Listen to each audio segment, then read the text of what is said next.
சில செய்திகள் சாதாரணமாக தோன்றும், ஆனால் அவை சொல்லப்படுற விதம்தான் விதியை சிரிக்க வைக்கும். மாலை நேரம். ஆபீஸ் கண்ணாடி ஜன்னல்களில் சூரியன் மறையும் ஒளி. அந்த ஒளியோடு சேர்ந்து ஒரு சந்தோஷமும் மெதுவாக வழிந்தது. விக்ரம். அவன் கையில் மொபைல் போன். முகத்தில் ஒரு வித்தியாசமான சிரிப்பு. அது வேலைக்கானது மட்டும் இல்ல, அதை விட கொஞ்சம் தனிப்பட்டது. ஒரு நண்பனுக்கு சொல்லப்படுற ஒரு செய்திதான் அடுத்தடுத்து பல கதவுகளை திறக்க போகுது, அவங்களுக்கே தெரியாம. இன்னொரு பக்கம் அமைதியோடு நிற்கும் ஒரு மனிதன், சிவாஞ்ச் வர்தன். அவனோட அமைதி எப்போதும் போல இல்ல. ஒரு உடைஞ்ச காரின் கண்ணாடி, ஒரு பெண்ணின் பெயர், ஒரு கீச்செயின், அதுக்குள் மறைந்திருக்கும் ஒரு உண்மை, இதெல்லாம் அவனை வாட்டி எடுத்தது. நட்பு பேச ஆரம்பிச்சிருக்கு. விதி அதை கேட்டு சிரிக்க ஆரம்பிச்சிருக்கு. இந்த எபிசோட்ல நீங்க கேட்க போறது வெறும் நண்பர்களுக்கிடையே பேசப்படும் பேச்சு மட்டும் இல்ல, ஒரு தொடக்கம், ஒரு மறைமுக சந்திப்பு. வாங்க கதைக்குள்ள போகலாம். மாலை நேரம். ஆபீஸ் கண்ணாடி ஜன்னல்களில் சூரியன் மறையும் ஒளி மெதுவாக வழிந்து கொண்டிருந்தது. விக்ரம் தனது கேபினில் அமர்ந்தபடியே மொபைல் போனை கையில் எடுத்தான். அவன் முகத்தில் ஒரு வித்தியாசமான சந்தோஷம். அது வேலை சம்பந்தப்பட்டது மட்டுமல்ல, அதை விட கொஞ்சம் தனிப்பட்டது. அவன் வாசுவுக்கு கால் செய்தான். வாசு எடுத்தவுடன் விக்ரம் உற்சாகமான குரலில், டே வாசு, நம்ம கம்பெனிக்கு அந்த வேகன்சிக்கு ஆள் வந்துட்டாங்கடா, செலக்ட் பண்ணியாச்சு என்றான். வாசு அதற்கு பதில் சொன்னான். குட். டிபார்ட்மெண்ட் ஹெட்ஸ் எல்லாம் ஹாப்பியாடா என்று கேட்டான். விக்ரம் சிரித்தபடியே, ஹாப்பியாவா? அவங்க ரொம்ப இம்பார்ட்டன்ட் கேண்டிடேட்ஸ் சொன்னாங்கடா என்றான் விக்ரம். சிறு இடைவெளி விட்டு விக்ரம் சிறு பெருமையுடன், 2 பொண்ணுங்கடா இந்த கேண்டிடேட்ஸ், ரொம்ப அழகா இருந்தாங்க, அதை விட ரொம்ப புத்திசாலியும் கூட என்றான் விக்ரம். வாசு நகைச்சுவையாக, அழகா புத்திசாலியா, 2மே சேர்ந்து வர்றது ரொம்ப ரேர் ஆச்சே என்றான் வாசு. விக்ரம் மெதுவாக சிரித்தான். விக்ரம் பேச ஆரம்பித்தான். இது மட்டும் இல்லடா, இன்னொரு குட் நியூஸும் இருக்குடா என்று சொன்னான் விக்ரம். வாசு, சொல்றா என்றான். விக்ரம் சற்று தயக்கமும் சந்தோஷமும் கலந்த குரலில் பேச ஆரம்பித்தான். நான் மித்ராவோட மதுரைக்கு போறேனே என்றான். அந்த ஒரு நொடி வாசு பேசல. வாசு ஆச்சரியமான குரலில், என்னடா சொல்ற என்றான். விக்ரம் அதற்கு, ஆமாண்டா என்றான். இப்ப வரையும் நீங்க எனக்கு மித்ராவை நெருங்க கூட விடல. ஆனா இப்ப என் பேபி சிஸ்டர்ஸ் என் லவ்வுக்கு ஆப்பர்ச்சுனிட்டி கிரியேட் பண்ணி கொடுத்துட்டாங்க என்றான் விக்ரம். வாசு சிரித்தபடியே, நீ எப்படா தங்கச்சிங்களை வாங்குன என்றான். விக்ரம் பெருமையோடு, இன்னைக்குதான்டா என்றான். அந்த பதிலில் இருந்த அண்ணனின் பெருமை. வாசு கிண்டலாக, அப்ப நானும் சிவாவும் உனக்கு மச்சான் ஆக போறோமாடா என்று கேட்டான். விக்ரம் உடனே சொன்னான், அதெல்லாம் கிடையாது, என் தங்கச்சியை உங்களுக்கெல்லாம் தரமாட்டேன்டா என்றான். அதற்கு வாசு, ஏன்டா என்று கேட்டான். விக்ரம் நகைச்சுவையோடு, நீங்க மட்டும் உங்க தங்கச்சி மித்ராவை என்னை நெருங்க கூட விடல, அப்புறம் நான் மட்டும் ஏன்டா என் தங்கச்சிய உங்கள்கிட்ட பேச விடணும் என்று கேட்டான். வாசு சிரிச்சுக்கிட்டே, பரவாயில்ல, இந்த உலகத்துல என்ன உன் தங்கச்சி மட்டும்தான் பொண்ணுங்களா என்று கேட்டான். விக்ரம் அதற்கு பெருமையாக, பொண்ணுங்க கிடைப்பாங்க, ஆனா என் தங்கச்சி மாதிரி அறிவும் அழகும் சேர்ந்து உனக்கு கிடைக்கவே மாட்டாங்க என்றான். வாசு அதற்கு, டேய், உன் தங்கச்சின்னு ரொம்ப பெருமையா பேசாத என்றான். விக்ரம் சற்று அமைதியானான். பிறகு மெதுவாக சொன்னான். விக்ரம் பேச ஆரம்பித்தான். டே வாசு, 2 வருஷத்துக்கு முன்னாடி நம்ம மார்க்கெட்டிங்ல வந்த ப்ராப்ளம் ஞாபகம் இருக்கா உனக்கு என்று கேட்டான். அதற்கு வாசு, இருக்கு, அதுக்கு என்ன என்று கேட்டான். விக்ரம், அந்த 2 பொண்ணுங்கள்ல ஒருத்தி அந்த ப்ராப்ளத்துக்கு சொல்யூஷன் சொன்னா என்று சொன்னான். வாசு ஆச்சரியமாக, என்ன என்று கேட்டான். உன் பிளான் மாதிரியே, ஆனா அதை விட பெட்டர் என்று சொன்னான் விக்ரம். வாசு ஒரு வினாடி பேசவில்லை. விக்ரம் பேச தொடங்கினான். நம்மள டிபார்ட்மெண்ட் ஹெட்டை கேள்றா, இன்னொரு தகச்சி அவளோட ஒர்க்கிங் ஸ்பீடு, ஆளுங்களை அனாலிசிஸ் பண்ற விதம், அவளோட கான்ஃபிடென்ஸ் என்று சிறு இடைவெளி விட்டு, இதெல்லாம் பார்க்குறப்ப எனக்கு சிவாஞ்ச் தான் ஞாபகம் வந்தான் என்று சொன்னான். வாசு சிரித்தான். வாசு கிண்டலாக, அப்போ மார்க்கெட்டிங்ல ஸ்ட்ராங்கா இருக்கிற தங்கச்சியை நான் கல்யாணம் பண்ணிக்கிறேன், டெவலப்மெண்ட்ல ஸ்ட்ராங்கா இருக்கிற தங்கச்சியை சிவாஞ்ச் கல்யாணம் பண்ணிக்குவான் என்றான். பின்பு வாசு விக்ரமிடம் அவங்க பேர் என்னடா என்று கேட்டான். விக்ரம் மென்மையான குரலில் இஷு லக்ஷு என்றான். அந்த நேரத்தில் போன் காலில் இன்னொரு குரல் சேர்ந்தது. சிவாஞ்ச் கிண்டலான குரலில் பேசத் தொடங்கினான். ஓ, இப்போ எப்போடா எங்க ஃபியூச்சர் ஒய்ஃபை எங்கள்கிட்ட காட்ட போற என்று சிவாஞ்ச் விக்ரமிடம் கேட்டான். அந்த வார்த்தைகளை கேட்ட விக்ரம் சற்று திகைத்தான். என்ன சொல்றான் இவன் என்று விக்ரம் மனது கேட்டது. வாசு சிரித்தபடியே விளக்கினான். டேய் விக்ரம், சிவாஞ்ச் எங்க வைஃப்னு சொல்றது உன்னோட தங்கச்சிகளை தான்டா. நீ தானே சொன்ன மித்ராவை நாங்க உனக்கு கல்யாணம் பண்ணி வச்சோம்னா, உனக்கு தங்கச்சிங்க இருந்துச்சுன்னா நீ உன்னோட தங்கச்சிங்களை எங்களுக்கு கல்யாணம் பண்ணி வைக்கிறேன்னு. எப்படா காட்ட போற உன் தங்கச்சிங்களை என்று கேட்டான் வாசு. சிவாஞ்சின் அந்த குறும்புத்தனம், அவன் குடும்பம், வாசு, விக்ரம், இந்த 3 பேருக்கு மட்டுமே தெரிந்தது. அதுவும் மிக அரிதாக. விக்ரம் மெதுவாக சிரித்தான். அதெல்லாம் டைம் வரும்போது காட்டுறேன் என்று சொன்னான் விக்ரம். அவன் கால் கட் பண்ணினான். அந்த மூவரும் சிரித்துக் கொண்டிருந்த அதே நேரத்தில் அங்கே விதியும் அவர்களைக் கண்டு மெதுவாக சிரித்துக் கொண்டிருந்தது. சிவாஞ்ச் ஆபீஸ் அறையில் உள்ளே இருந்த குளிர்ச்சி மாறி சிவாஞ்ச் முகத்தில் ஒரு கடுமையான அமைதி. மேசை மீது இருந்த கோப்புகளை அலட்சியமாக தள்ளிவிட்டான். ஜன்னலுக்கு வெளியே பார்த்து கொண்டிருந்தான் சிவாஞ்ச். அதே நேரத்தில் கதவு மெதுவாக திறந்தது.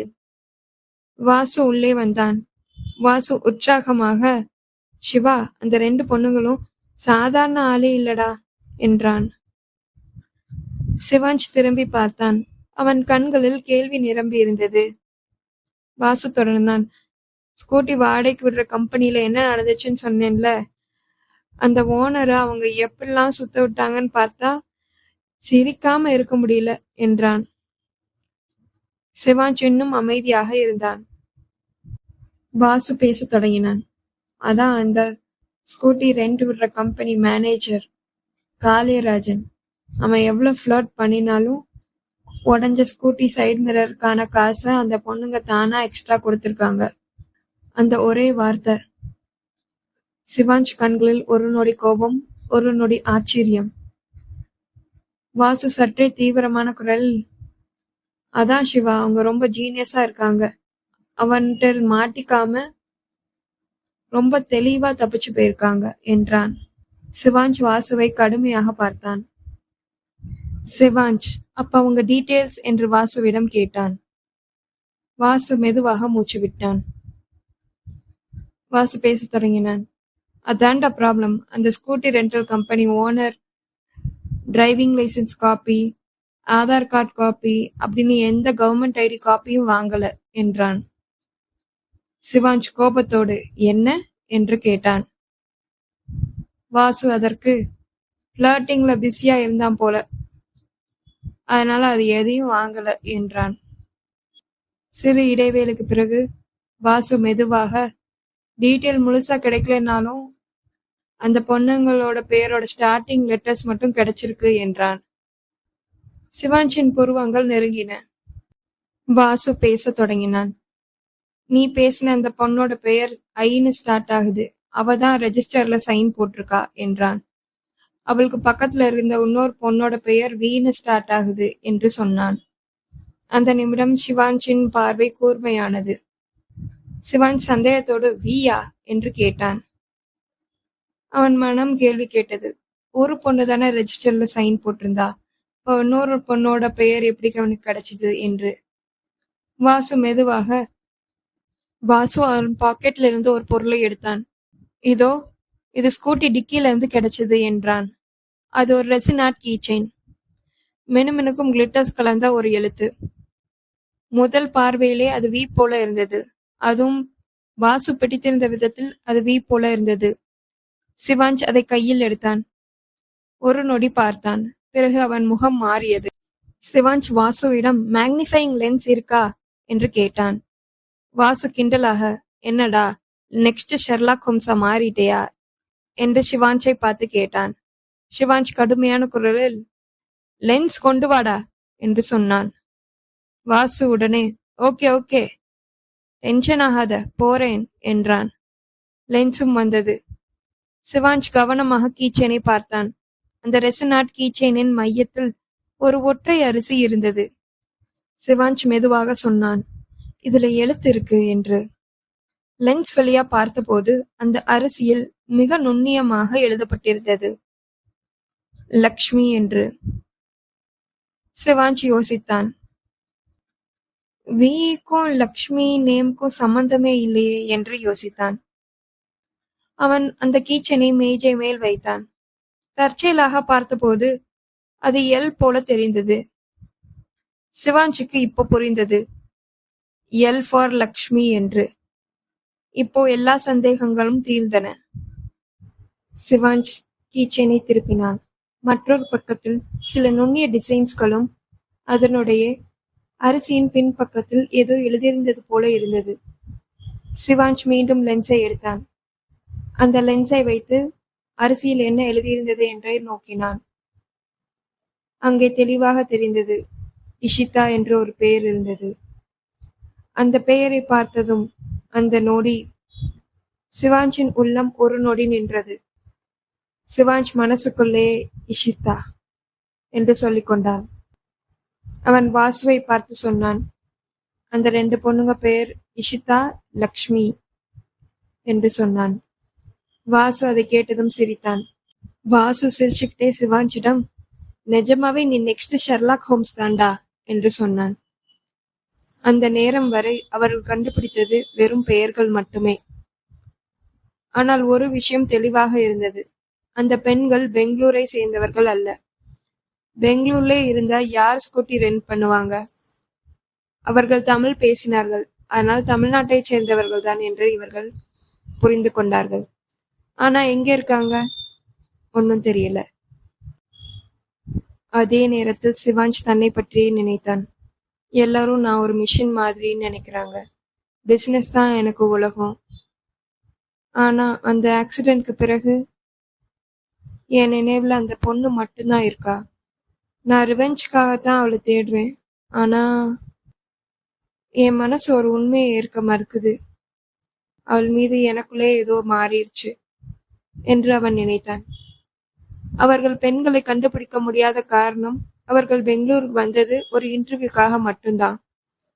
சிவாஞ்ச் ஐடி எம்பையர் பெங்களூர் தான். அதே நகர்ல தான் SV கேம் ஸ்டுடியோஸும் இருக்கு. அந்த ஸ்டுடியோல தான் 2 பெண்களும் இன்டர்வியூ அட்டென்ட் செய்து செலக்ட் ஆனது எல்லாம். விதி மெதுவாக அவர்களை ஒரே பாதையில் மீண்டும் சேர்க்க நகரத் தொடங்கியது. இஷிதாவும் சிவாஞ்சும் சேர விதி தேர்ந்தெடுத்த இடம் மதுரை. ஒவ்வொரு முறையும் இஷிதா மீனாட்சி அம்மன் கோவிலுக்கு அருகில் செல்லும் போதெல்லாம் அவளின் கால்கள் தானாகவே மீனாட்சி அம்மன் கோவிலுக்குள் செல்லும். ஏனென்று அவளுக்கே தெரியாது. ஆனால் உள்ளுக்குள் ஏதோ ஒன்று இழுத்து கொண்டே இருக்கும். அந்த நாள் கோவில் பிரகாரத்தில் ஒரு ஓரத்தில் ஒரு பழைய தூணுக்கு அருகில் இஷிதா அமைதியாக உட்கார்ந்து ஓவியம் வரைந்து கொண்டிருந்தாள். அது ஒரு சிற்பம். ஆனால் சாதாரண சிற்பம் அல்ல. அது சத்கோண வடிவ சிற்பம். அது மட்டுமில்லாது ஒரு ஆணின் உருவம். அந்த உருவம் அவள் கனவுகளில் அடிக்கடி தோன்றும் ஒரு உருவம். இதுவரை அவள் பார்த்ததில்லை. ஆனால் உள்ளுக்குள் என்னமோ ஆழமாக தெரிந்தது போல இருக்கும்.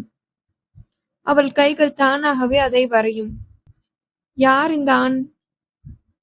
இந்த உருவம் ஏன் இஷிதாவின் மனதுக்குள் ஆழமாக இருக்கிறது? அதே போல சத்கோண சிற்பம் என்ன? அது ஏன் இஷிதாவின் கனவில் அடிக்கடி வருகிறது? அந்த நேரம் பெங்களூரில் ஒரு தாயின் ஆசை முன் ஒரு மகனின் நம்பிக்கை மௌனமானது. இந்த வருஷமாவது மதுரை வாடா, சித்திர திருவிழா ஒரு வருஷத்துக்கு ஒரு தடவைதான் வரும் என்று சுகாசினி சொன்னார். சுகாசினி சிவாஞ்சின் தாய். சுகாசினியின் குரலில் வேண்டுதல் இருந்தது. சிவாஞ்ச் மறுக்கவில்லை. கடவுள் நம்பிக்கை இல்லாதவன்தான், ஆனால் அம்மாவை மறுக்க தெரியாதவன். மதுரை வந்ததும் நேரே மீனாட்சி அம்மன் கோவிலுக்கு சென்றனர். கோவிலுக்குள் நுழைய போகும் தருணத்தில் சிவாஞ்சின் போனுக்கு ஒரு முக்கிய கால் வந்தது. சிவாஞ்ச் அவனுடைய அம்மாவை பார்த்து, அம்மா நீங்க போங்க, நான் கால் முடிஞ்சதும் வரேன் என்றான். சுஹாசினி தலையாட்டிவிட்டு அங்கிருந்து சென்றாள். அவர் உள்ளே நுழைந்ததும் படிக்கட்டில் ஏற ஆரம்பித்தாள். அந்த படிக்கட்டுகளில் பூஜை நீரால் நனைந்திருந்தன. கால் தடுக்கி விழ பார்த்தார்.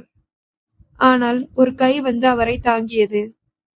பிடிச்சுக்கோங்க அத்தை என்று ஒரு மென்மையான குரல் கேட்டது. சுஹாசினி திரும்பி பார்த்தாள். அவள்தான் இஷிதா.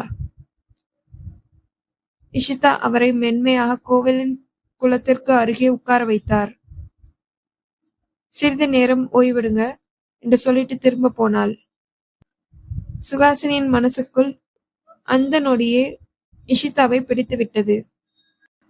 சற்று தூரத்தில் இருந்து சுஹாசினி என்று ஒரு குரல் கேட்டது. சுஹாசினி அத்திசையை பார்த்து தேவிகா என்று சொன்னார். 2 பெண்கள், 2 பழைய உயிர் தோழிகள், பல வருடங்களுக்கு பிறகு ஒன்று சேர்ந்தன. பள்ளி தோழிகள் வாழ்க்கையால் வெவ்வேறு திசைக்கு சென்றனர். இது என் பொண்ணு இஷிதா என்று தேவிகா சுஹாசினியிடம் அறிமுகம் செய்தார். இஷிதா உடனே குனிந்து சுஹாசினியின் காலில் விழுந்தாள்.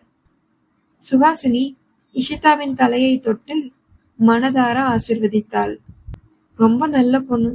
அவளுக்குள் ஒரு நம்பிக்கை பிறந்தது. இஷிதாவின் ஓவியம் முடிந்தவுடன் அவளின் அம்மாவிடம் சொல்லிவிட்டு வீட்டுக்கு போக ஆரம்பித்தாள். அதே சமயம் சிவாஞ்ச் கால் முடிந்தவுடன் கோவில் நோக்கி நடக்க ஆரம்பித்தான். ஒரு மரத்தடியில் உட்கார்ந்திருந்த ஒரு சந்நியாசி சிவாஞ்சை நோக்கி சொன்னார். என் ஆண்டவனின் பெயரை கொண்ட பையனே, உன் விதி உன்னை உன் வாழ்க்கையின் நோக்கத்திற்கு இழுத்து போகும். நீ மறுத்தாலும் அது உன்னை அந்த பாதையிலே கொண்டு போகும். உன்னுடைய சரிபாதியும் சத்கோண சக்தியும் உனக்காக காத்திருக்கிறது. இந்த நகரத்தை ஆளும் அம்மனையும் ஈசனையும் நம்பு என்று அந்த சந்நியாசி சொன்னார். அதற்கு சிவாஞ்ச் சிரித்துக் கொண்டே சென்றான். அந்த சந்நியாசி சொன்னதை சிவாஞ்ச் பெரிதாக எடுத்துக்கொள்ளவில்லை. சிவாஞ்ச் அந்த சந்நியாசி என்ன சொன்னார் என்று யோசித்திருந்தால் அவனின் வாழ்க்கையின் நோக்கத்தை அவன் அறிந்திருப்பான். ஆனால் என்ன செய்வது? விதி அங்கு ஒரு சின்ன விளையாட்டை ஆரம்பித்தது. அதே நேரத்தில் இஷிதா கோவிலிருந்து வெளியே வந்தாள். இருவரும் அவசரத்தில் பாதையை கவனிக்கவில்லை. இஷிதாவும் சிவாஞ்சும் மோதி கொண்டன. இஷிதா தடுமாறினாள். அதே நொடியில் சிவாஞ்ச் கைகள் தானாகவே நகர்ந்து இஷிதாவின் இடுப்பை பிடித்து விழாமல் தடுத்தது. அந்த நொடி மூச்சு நின்றது. உலகம் உறைந்தது. சிவாஞ்சின் கைகள் இன்னும் இஷிதாவின் வெற்று இடுப்பில்தான் பதிந்திருந்தது. அதே சமயம் கோவில் யானை துதிக்கையை உயர்த்தி மலர்களை தூவின. இஷிதாவும் சிவாஞ்சும் நிகழ்காலத்துக்கு வந்தன. இஷிதா உடனே விலகினாள். அப்பொழுதுதான் சிவாஞ்ச் இஷிதாவை முழுவதுமாக பார்த்தான். அன்று குர்த்தி லெகிங்ஸ் போட்டிருந்த பெண் இன்று மெரூன் நிற தாவாணியில், கண்களில் கண்மை, நெற்றியில் ஒரு மெரூன் நிற பொட்டும் திருநீரும் குங்குமம் மட்டுமே அவளின் அலங்காரமாக இருந்தது. அவர்கள் மோதிய போது அந்த திருநீரும் குங்குமம் சிவாஞ்சின் நெற்றியில் பதிந்திருந்தது. ஒரு அடையாளமாய். தெரியாமல், ஆனால் தவிர்க்க முடியாதது. 30 வயது ஆண், 6 அடி உயரம் கொண்ட சிவாஞ்ச் எப்படி இஷிதாவின் நெற்றியோடு மோதினான்? இஷிதா விழாமல் தடுத்த போது இஷிதாவை தன் உயரத்துக்கு தூக்கிவிட்டான். அதனால்தான் இருவரின் நெற்றியும் மோதின. இருவருக்கும் அது புரிந்தது. இவள்தான் என்று சிவாஞ்ச் மனசில் நினைத்தான். அவன்தான் என்று இஷிதாவும் மனதில் நினைத்தாள். 2 பேரும் பெங்களூரில் அவர்கள் வாகனம் மோதியது, இவர்கள் சண்டை போட்டது எல்லாம் நினைவுக்கு வந்தன.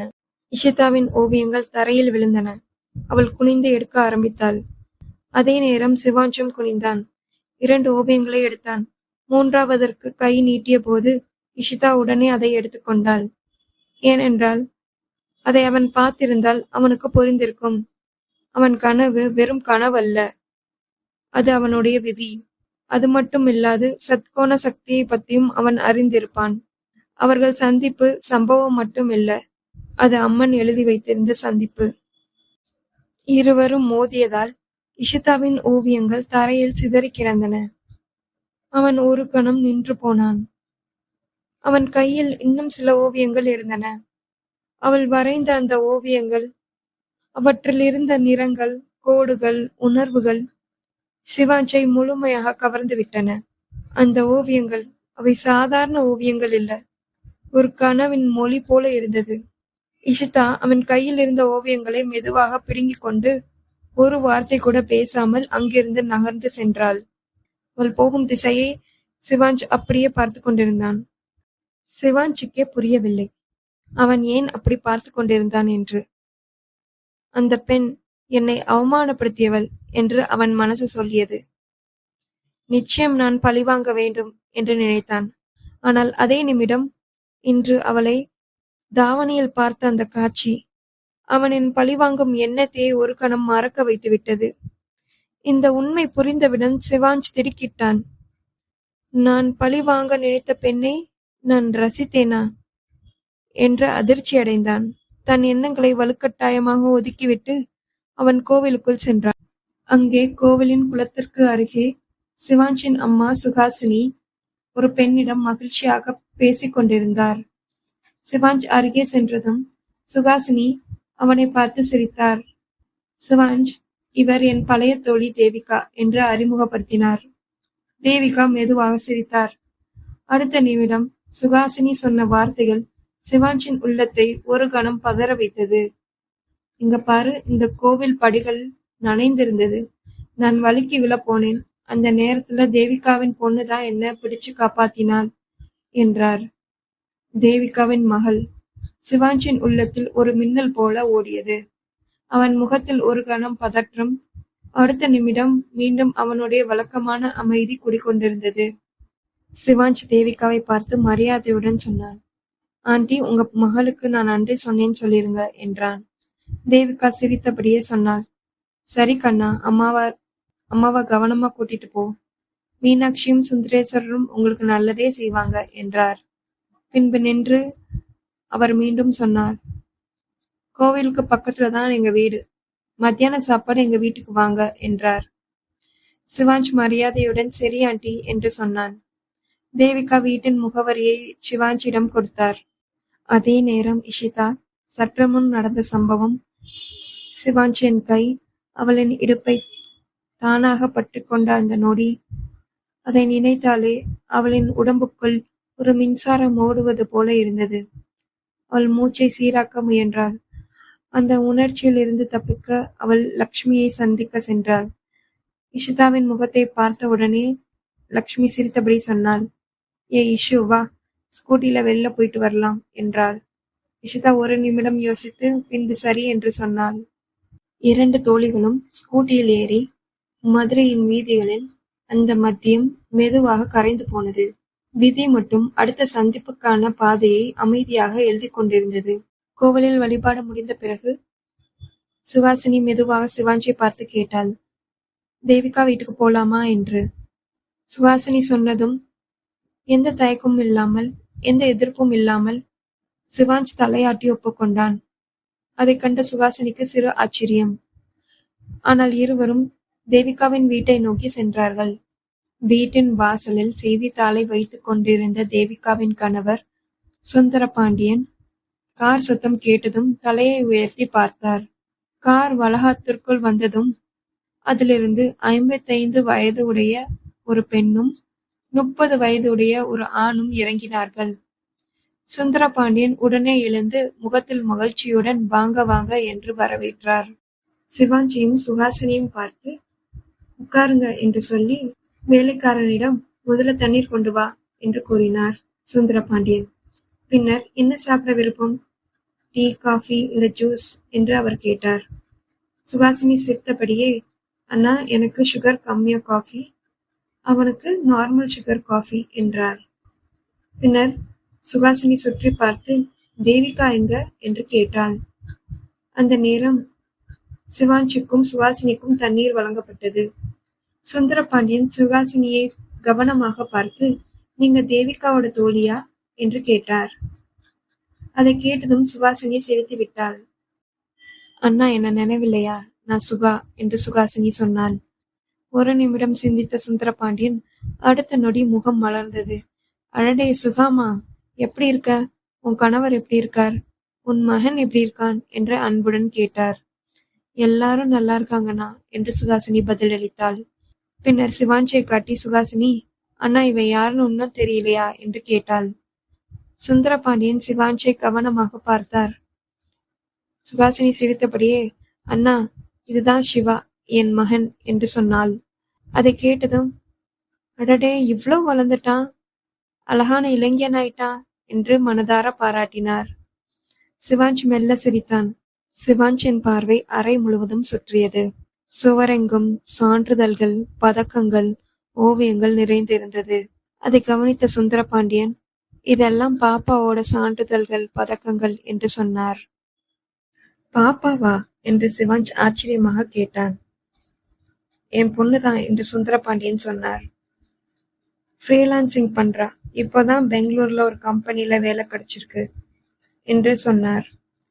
சிவாஞ்ச் மனசுக்குள்ள, பாப்பா அப்படின்னா எவ்வளவு வயசு இருக்கும் என்று யோசித்தான். சிவாஞ்சின் முகத்தில் இருந்த குழப்பத்தை பார்த்து சுந்தரபாண்டியன் சிரித்தபடியே சொன்னார். என் பொண்ணதான் நான் பாப்பான்னு சொல்றேன். அவளுக்கு 28 வயசாச்சு. அவளும் அவளோட தோழியும் தான் என் பிசினஸையும் என்னோட நண்பரோட பிசினஸையும் கவனிச்சுக்கிறாங்க என்று பெருமையாக சொன்னார். அதே நேரத்தில் தேவிகா உள்ளே வந்தார். வாங்க வாங்க என்று அன்புடன் வரவேற்றார். சாப்பிடலாம் வாங்க என்று சொன்னார். பிறகு சுஹாசினியை பார்த்து, சுகா உனக்கு பிடிச்ச புளிக்குழம்பு, ஸ்வீட்டுக்கு பைனாப்பிள் கேசரி செஞ்சிருக்கேன் என்று சொன்னார். சிவாஞ்சியை பார்த்து, சிவா உனக்கு பிடிச்ச சப்பாத்தி, பன்னீர் பட்டர் மசாலா, ஸ்வீட்டுக்கு சக்கரை பொங்கல் செஞ்சிருக்கேன் என்று சொன்னார். அதை கேட்டதும் சிவாஞ்ச் ஆச்சரியத்துடன் தேவிகாவை பார்த்தான். எனக்கு பிடிச்சதெல்லாம் இவங்களுக்கு எப்படி தெரியும் என்று சிவாஞ்ச் யோசித்தான். சிவாஞ்ச் முகத்தை பார்த்த தேவிகா சிரித்தாள். நீ 2 வயசு வரைக்கும் உங்க அப்பா அம்மாவோட மதுரையில தான் இருந்த. உங்க அப்பா பிசினஸ் காரணமா பெங்களூர் போனார். அப்புறம் அங்கேயே செட்டில் ஆயிட்டீங்க. அப்போ நீ சின்ன பையன், நான் இதெல்லாம் செஞ்சாதான் நீ நல்லா சாப்பிடுவ என்று பழைய நினைவுகளை நினைத்து சிரித்தார். சிவாஞ்ச் முகத்திலும் ஒரு மென்மையான சிரிப்பு தோன்றியது. உன் பொண்ணு எங்க என்று சுகாசினி கேட்டாள். அவளும் அவளோட தோழியும் வெளியே போயிருக்காங்க. இது சித்திரை திருவிழா காலம், மதுரையில ரொம்ப சிறப்பு என்று தேவிகா சொன்னார். பின்னர் அவர் தொடர்ந்தார். நீங்க 2 பேரும் தங்கி சித்திரை திருவிழாவையும் திருக்கல்யாணத்தையும் பாருங்க. திருக்கல்யாணத்தை பார்த்தா வாழ்க்கை துணை கிடைப்பாங்கன்னு நம்பிக்கை என்று தேவிகா சொன்னார். திருக்கல்யாணம் பார்த்தா சிவன் பார்வதி மாதிரி உனக்கும் வாழ்க்கை துணை கிடைப்பாங்க என்று சிரித்தபடியே தேவிகா சொன்னாள். வாழ்க்கை துணை, அந்த வார்த்தை கேட்டதும் சிவாஞ்சின் மனசில் திடீரென்று ஒரு முகம் மின்னல் போல தோன்றியது. இஷிதா. சிவாஞ்ச் திடுக்கிட்டான். இத்தனை நாளா எந்த பொண்ணையும் இந்த கோணத்துல பார்க்கல. இப்போ ஏன்? அவனுக்கே ஆச்சரியம். உடனே அவன் சொன்னான், ஆண்டி திருக்கல்யாணத்துக்கு 1 நாள் முன்னாடி வரேன், அதுக்கு மேல தங்க முடியாது என்றான். தேவிகா சிரித்தபடியே சுகாசினியை பார்த்து, சுகா, சிவா இவ்வளவு பெரியவனானாலும் பெரியவங்க சொல்றதுக்கு எதிர்பார்த்த ஒண்ணு கூட பேசல. ஆனா என் பொண்ணு அவ அப்பா சொல்றத மட்டும்தான் கேட்பா என்றாள். அதற்கு சுஹாசினி சிரித்தபடியே, தேவி, அவன் முகத்தை பார்த்து ஏமாந்துராத. சின்ன வயசுல உன் பேச்சை கேட்டான், இப்போ வயசான பிறகும் உன் பேச்சை தான் கேட்குறான். ஆனா என் பேச்ச ஒரு காதுல வாங்கி இன்னொரு காதுல விட்டுருவான் என்று குறைப்பட்டு, உன் பொண்ணாவது அப்பா பேச்சை கேட்கிறா என்று சொன்னார் சுகாசினி. 2 அம்மாக்களும் பழைய நாட்களை நினைத்து சிரித்தபடியே பேசிக் கொண்டிருந்தார்கள். சிவாஞ்ச் தன் வேலைக்காக வெளியே சென்றான். அன்று மாலை சுகாசினியும் சிவாஞ்சும் தேவிகா வீட்டை விட்டு கிளம்பி மீண்டும் பெங்களூர் நோக்கி பயணம் செய்தார்கள். ஆனால் அந்த வீட்டிலும் அந்த நகரிலும் விதி மெதுவாக நூலை இன்னும் நெருக்கிக் கொண்டிருந்தது. இஷிதாவும் சிவாஞ்சும் தங்கள் கடந்த கால வாழ்க்கை பற்றியும் சத்கோண சக்தியை பற்றியும் கண்டுபிடிப்பார்களா, அல்லது சத்கோண சக்தியை அடைய முயற்சிக்கும் மற்றொரு மர்ம நபர் சிவான்ஷிக்கும் இஷிதாவுக்கும் எதிராக ஒரு திட்டம் தீட்டுவாரா? இத அடுத்த எபிசோட்ல பார்க்கலாம். இந்த கதை உங்க மனசுக்குள்ள ஒரு நொடி நின்றிருந்தா லைக் பண்ணுங்க, உங்க ஃப்ரெண்ட்ஸுக்கு ஷேர் பண்ணுங்க, உங்களுக்கு பிடித்த இடத்தை கமெண்ட்ல சொல்லுங்க. இந்த கதையின் அடுத்த மௌனத்தையும் அடுத்த சந்திப்பையும் மிஸ் பண்ணக்கூடாதுன்னா எம்பி ஆடியோ நாவல்ஸ்க்கு சப்ஸ்கிரைப் பண்ண மறக்காதீங்க. இது கேட்கும் கதை அல்ல, உணரும் அனுபவம். அடுத்த அத்தியாயத்தில் பார்க்கும் வரை உங்களிடமிருந்து விடைபெறுவது நான் உங்கள் ஆத்யா.